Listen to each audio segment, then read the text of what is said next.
Hello,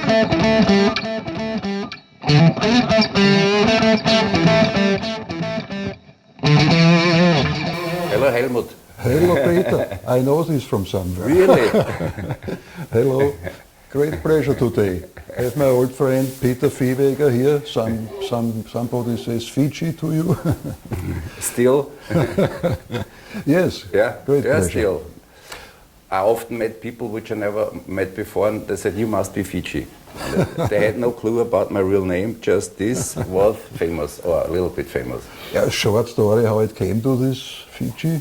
It was at my very first day in the very first class of primary school, and the teacher said, "Das ist Peter Vieweger," and somebody said, "Ah, the Fiji." Okay. This was Done. yeah. And this followed from each school and wherever in the studios. You never get rid of this. Okay, we, as we see, know each other for quite a long time. Yeah, some years. Started in different famous old music theater companies, I think. Also mine was a company, yours was a Waberl, Drahdiwaberl hallucination company. And then you, besides, you had this spinning wheel project. Yeah, we started. I started in the gymnasium. I had this crazy idea of getting a rock guitarist sometimes. When I was 12 years old, the drug was Baby Come Back from the Eagles, Equals. And I was so fascinated with 12 years by bam, bam, bam, bam, bam, bam. So I had to learn this. And my family went crazy because I had an acoustic guitar with a plug-in. And the good hi-fi equipment from my father was used as an amplifier. And yeah, from Equals I came to Cream and then Jimi Hendrix and played all this. Then the deal was I get a very nice electric guitar, a Framos double cutaway, with the deal that they say you have to wear headphones. So I had possibility enough to practice guitar, and nobody was disturbed too much because the electric guitar without the amplifier is not so loud. Yeah, and in school, of course, in my first school I had to leave because I was rehearsing too much guitar, so I had to change to another school, and there was a band in the class, and they said, we heard you play guitar and come to rehearsal, and this was the last day of their guitar player. They said, do you make cuts in your guitar? Everyone, somebody has to go. And from this time, I had another passion. I wanted to become a pilot. It was already fixed in Austria. You have to go to the army and you have to have certain things, and it costs a lot of money. But my father said, if this is your plan, we can think about it. But this ended, this plan, when there was the first concert in Jugendzentrum Rustengasse. Okay. We were a trio, Anton Corbin drums, Dr. Robert Hilscher a bass, and I thought, yeah, there will be 5 or 6 people, and it was packed full. I was shocked. It was my first concert ever, and it was quite successful. We played Taste, Cream and stuff like this, which was, everybody loved this music. Yeah, and this moment was for me the decision to become a musician. We changed then with Bernard Rabic came on the next day. We played on 2 days. On the weekend he said, I'm part of the band. Which is trumpet. Yeah. And then we went to Jugendzentrum Zeltgasse, where we had a rehearsal room.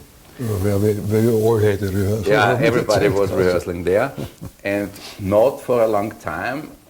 One day the door opened and a black-haired, bearded man and a blonde guy behind him said, I heard you playing, you are now mine. This was Stefan Weber from Drahdiwaberl, and a long story began. but a funny story. Yeah, yeah. We have to say. Yeah. Because we shared a few bands. Drahdiwaberl, after you, not after you, there was some boys playing, but then for 20 years I had the honor to play with him. Sadly enough, he passed away. Yes. Months ago, which was better for him because he was in a very bad state. But it was a real good guy. I loved fantastic guy. Yeah. Most of the guys I played with, but Stefan Weber was very outstanding. Yeah. Nobody was paid ever, but it was an honor to play with him. Okay, it wasn't. he would have paid us if he had some disagreement with money. Yeah. This I can commit. But first, you started the spinning wheel project. Yeah, as we played with Drahdiwaberl, always crowded, but never get paid, or to buy a Leberkässemmel. I would say it was enough. So I said to my friends, we have to make money because we bought more and more expensive equipment. I sold my loved Vespa to buy a golden Gibson Deluxe. Oh, okay. Okay, and there was no alternate way to transport things because I was not old enough to make a driving license. Yeah, and then the fantasy was a orange stag. So, how to get it to work in summertime at Scherdinger, Milchhof Linzerstraße. The good thing was it didn't last long because on the second day a colleague, a student, a youth student I remember, was so not handsome. He placed the 600 kilo palette on my foot. Oh, cool. I put it out and the nail was away. So that's why I was Krankenstand, written for sick for 4 weeks. I came back, this was the whole July I was away, then I could walk again and went back to job. And then I was, on the second day, I ate in the canteen of Scherdinger, what was a big mistake because I was poisoned from a salad. So another month I was at home. In September I came, got the full money and had worked, let's say, 4 days. So, and here was the orange steak. And this was the time where we started with spinning wheel, as I told you. As we said, we have to earn money. And this was, today we would say, a cover band. We played the charts and standards like this. In the old days it was cool because you had during the winter in some ski area, in summer. It was a good business, as there were not so many discotheques at this time, and it was not chic to go in the discotheque. It was chic to go in a dancing hall where bands were playing. Cool. And as we were in average beginning 20, after 2 years we had no more competition because all the bands who were 30 and 40 get angry because we get all the good jobs in Zürs, in Saalbach, in Boreč, in Essen. So this was highlight. München was highlights of that time. And I have to say we learned a lot what is a good pop song, how is this composed, because then you see the reaction of the people who are dancing and you learn a lot. And also, who learned also a lot was Mr. Hans Hölzl, who joined us with Spinning Wheel in '78. As the bass player. As the bass player and singer. And he was a little bit, I don't know if I should do this. And I said, yeah, but you get 3,000 mark a month, okay, I play. And and we had a very nice time because he was a good singer and very good player there, handsome guy and a very good showman. So the the quality of the band raised up. At that time we had 7 members, 2 keyboard players, and this was quite a good sound we could make at the time. And but did you still play your orange stick in the... No, of course not. This was too much. I bought a little Roland amplifier. This was fair enough to play for dance music loud enough. And then I convinced Hans to join Drahdiwaberl as well. He said, no, not a theater rock band again. I have enough. He was in the hallucination company that never ever. So, and as we all know, it was not a mistake for him to join Drahdiwaberl, because 1 year later there was the first album planned, which started in the famous Schmetter Sound Studio, I saw sound. This was near a radio station, Sender Biesenberg, and in good hours, you can say, you had the radio program louder in your amp than your guitar. It was a little bit a handicap. But this didn't last long. There was a call from a guy named Marco Spiegel and said, I have to meet you, we have to talk. And this was a legendary meeting at a coffee shop vis-a-vis from his first record shop, Gig Records, in the Favoritenstraße. And he said, I want to invest much money and I'm convinced this is a fantastic band, so why don't you join us? Which we did, which was no mistake, because we went from Biesenberg studio to Soundmill, Peter Müller, famous producer, and we had a great time with him. He was very, very ambitious to make a good sound for the first album, Psychoterror. All was done, all was ready. Then Stefan Weber came and said, I will sing all the lead vocals in 1 hour. And the first thing he made, went into the recording room, and Peter Müller was already white in his face, and then he came with his famous inside shouting. The V-Meters band. And Peter Müller said, Burschen, die schönen Playbacks, the nice playbacks I made, they will be destroyed now with this voice. It was a funny moment. Yeah, and we played together, and one of the songs, of course, on the Psychoterror was this one.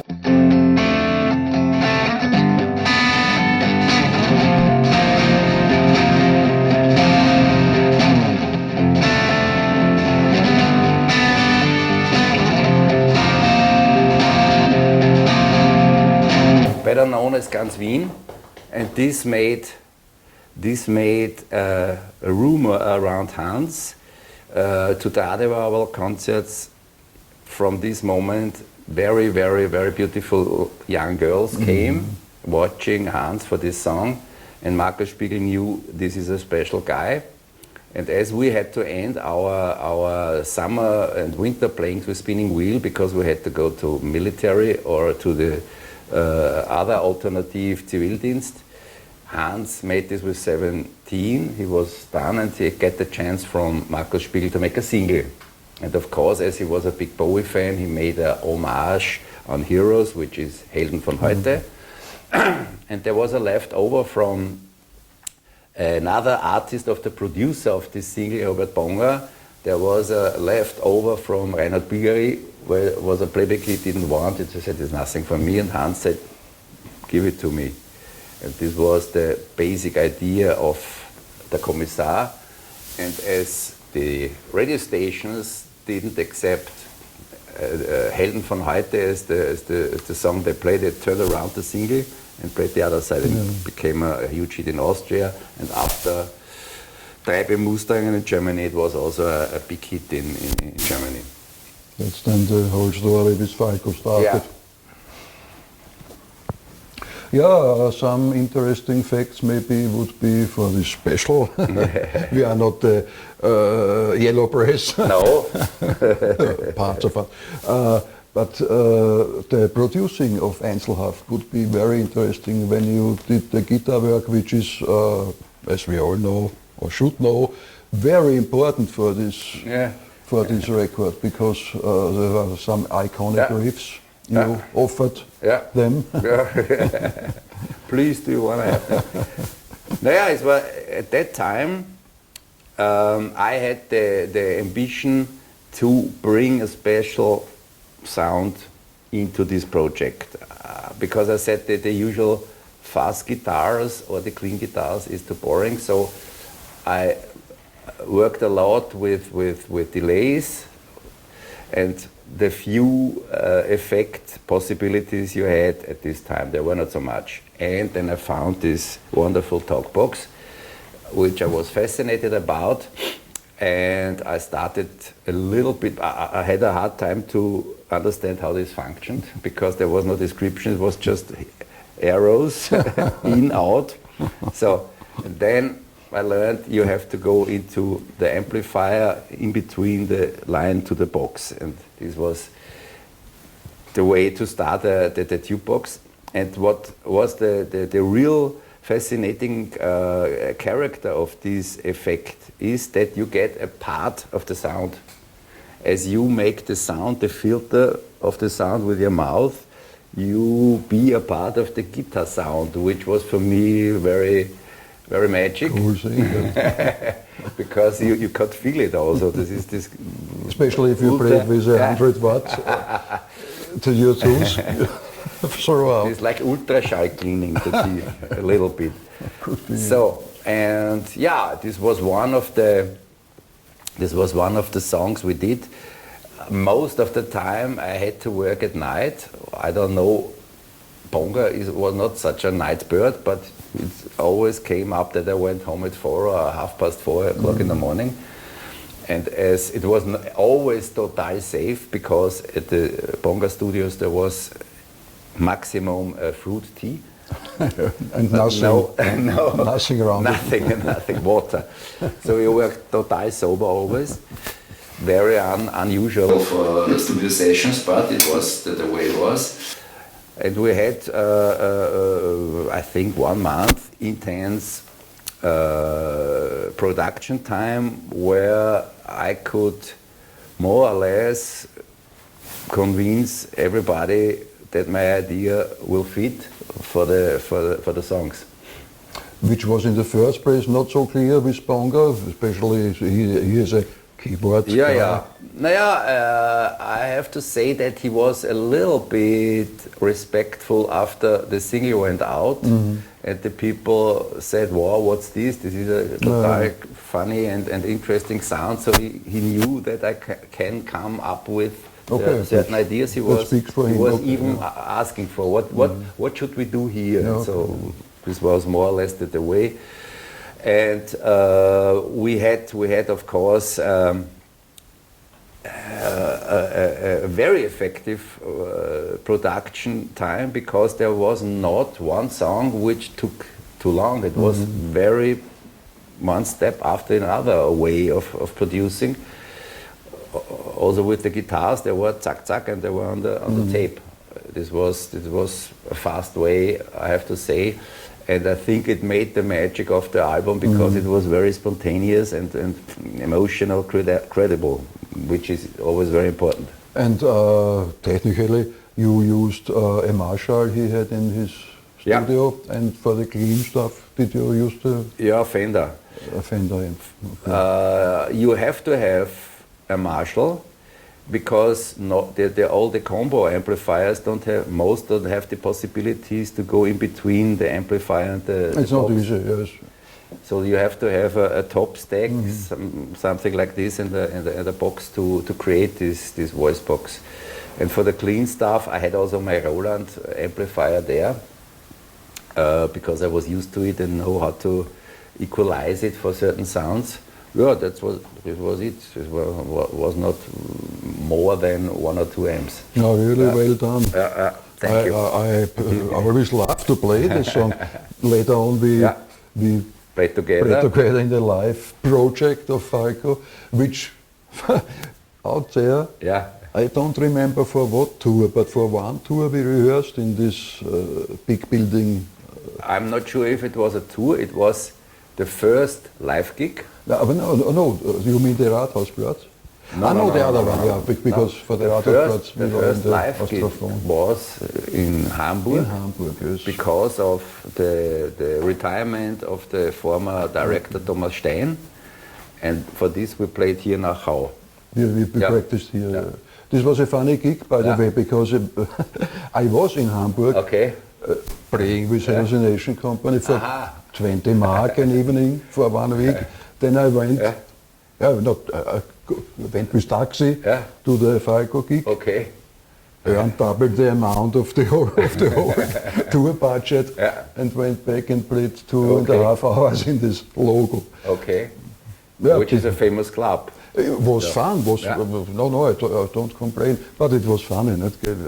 20 minutes we played, I think, with and got quite good money. And then we had some fine touring. Funny years, till Japan, which was a remarkable tour. You mean for this accident he had, or? Yeah, this is also a thing which I often told in interviews, that he had a doctor with him on the German tour, which was changing his blood before every gig with oxygen to make him sober.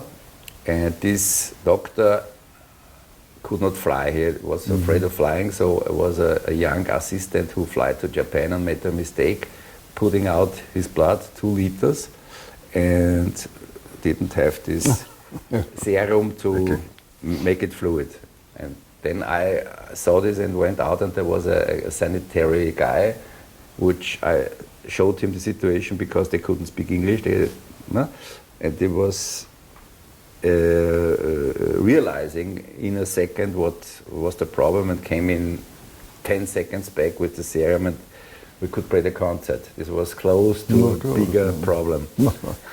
Yeah, because on the other hand, I have to say, we did a lot of concerts in a row, and he sang well. I mean, okay, before he was in a funny state, but when showtime, he was really good, and it's not easy. Lots of words, and I don't remember one gig, maybe one, where he failed. But Spur 6. Because this was the only reason for us to play with click track. Because if there would some be, then we change the playback, and his voice was on tape, but we didn't use it. The good thing was we played with a very fine drummer. You didn't recognize the click. No. I never experienced this again. Good guys was amazing drummer. Very good drummer. Talked much, but he was a very, very good drummer. And for this tour, I remember you used also 2 big Marshall heads, not one for the delay, one for the normal sound, and one for the delay. You made it with a space echo. It was in the preset area. But then we changed the whole stage concept, as you will remember this, because I said he's singing not loud enough, or our tone engineer said, could you make something, because I have always the amplifiers more in the microphone than him. So we decided to bring the amps beyond the musicians with a guitar on it. And it was a perfect sound. And this they had to rebuild in Japan too, because we couldn't bring the essential stuff, so they had to make it by hand. It was a funny situation. But you had, did you also, I began using this programmable stuff, except was the name, was not so satisfied, but could deliver anything you want. MIDI, don't know, did you still use your 2 amp system? Okay. There were 2. They were not so big. These were Roland amps. 2 Roland amps, They were stereo. This was quite a good sound to stand on. It was fine. No, it was fine. Still now I can listen to some of the so from the Frankfurt concert. There are some tapes on YouTube. Was not bad. Was a good band. Yes. Sadly enough, Yeah. He passed. So we are. You lost 2 frontmen. I lost 3 frontmen. Yeah, because it's I had no Kurt Hornstein, except the other ones we had both. Yeah. Yeah, they are dying. Yeah. One after the other. Yeah, but the amazing thing, for example, with Falco is that he get more famous after he was dead. He has young fans which are now around 20, 25. When we play in U4 every year, when they come, they can every lyrics by heart. They sing along every Falco text. They were not even born when he was dying. So it is a good sign that the music has a timeless factor. That's true. And we had a concert last year in the Donauinsel, which was amazing because it was his 60th birthday. Yeah, would have been. So we had famous guests, Gianna Nannini, Fettes Brot and so weiter, and there were 150,000 people listening to Falco music. This was quite amazing. And a good training to to play again, because it was recorded on TV, so it was quite stressful to make no mistakes. Which we also had once in Berlin. Yeah. For 2 days we had 2 days a record mobile studio.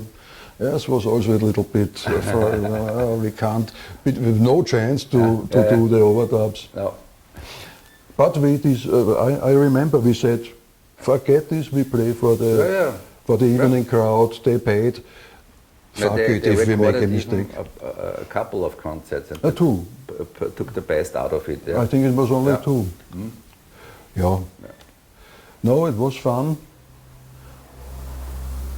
Especially if you think back, because it's long gone. When did we stop? It was, I think, 85 was the last big tour in the old days. No, the last one was 86. 86 were the festival tour, where we played on the places where the music and operetten in Austria took place. Okay, that was also fun, yeah. And at the end of 86 we went to Japan, and then the next tour where you quit anyway was also not happening, was cancelled because of too many problems. We prepared a little bit, we prepared after Flucht. We will play together then afterwards. Okay. Some other licks maybe you showed us the Kommissar, which is very iconic. Yeah. You showed us Ganz Wien. Ganz Wien. Yeah, there were many. There were.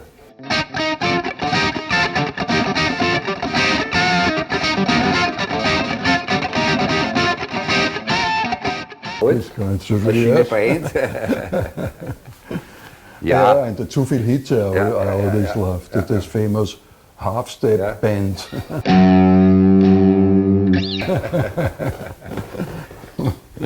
the ghost in the DAW.